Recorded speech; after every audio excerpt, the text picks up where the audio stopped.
Le mind mapping est une technique qui a été inventée par Tony Buzan. Tony Buzan, il est un Anglais qui, dans les années 70, a raffiné son modèle pour gérer l'information. Alors, si on regarde la manière dont on gère l'information, pour l'instant, allez, prenons une situation professionnelle en moyenne, soit comme étudiant, si on est en train d'étudier des textes, alors on voit qu'on n'utilise qu'une seule partie de notre cerveau. Et c'est ça vraiment que Tony Buzan a constaté. Une manque de concentration, une manque de mémoire, manque de fun. Et c'est pour ça qu'il a développé en fait un système, le mind map. En français, on l'appelle aussi une carte heuristique ou une carte mentale, afin de faire appel à plusieurs parties du cerveau. Alors si on considère, le cerveau est constitué de deux hémisphères de côté en fait.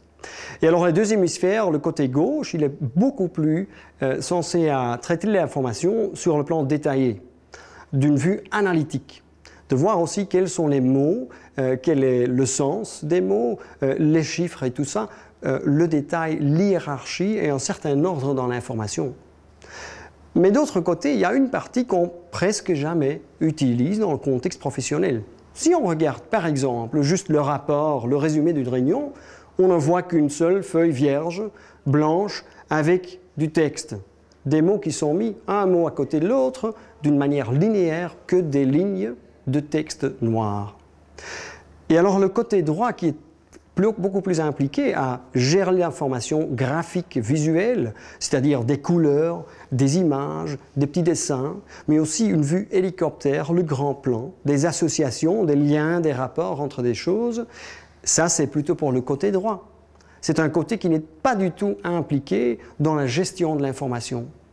Et alors, si on considère les deux, et si on peut offrir un modèle qui peut aider les deux hémisphères du cerveau, alors, c'était le raisonnement de Tony, alors pourrait-on pas créer beaucoup plus de fun, beaucoup plus d'intelligence, concentration, et comme ça, il a développé ce modèle. Si on regarde le modèle du mind map en fait, et on compare avec un résumé, un rapport, un document normal, linéaire, on voit que chez un mind map, on démarre au milieu de la page en paysage. Alors on démarre au milieu où on comprend le topic, le sujet du mind map.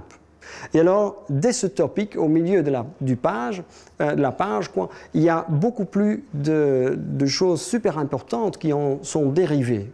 C'est le fait que les points les plus importants se trouvent tout proches du sujet. Et le plus qu'on entre en détail, c'est dans la périphérie du mind map, on entre beaucoup plus en détail. Et si on regarde, c'est bien le côté gauche, l'hémisphère gauche, qui sera bien heureux, parce qu'on a les mots, il y a une certaine structure, plus dans la périphérie est plus détaillé, plus proche du sujet est beaucoup plus important.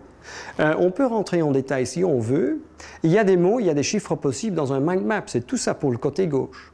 Mais cette fois-ci, on implique aussi le côté droit, c'est-à-dire on fait des petits dessins, on travaille avec des couleurs, on a une vue hélicoptère parce qu'on a tout sur une page. Et ça, c'est vraiment la raison pourquoi Tony Buzan a inventé ce mind map.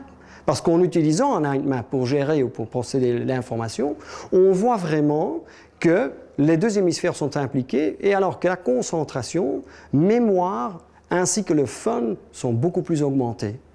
Et ça, c'est la raison pourquoi on appelle un mind map compatible avec les deux hémisphères du cerveau.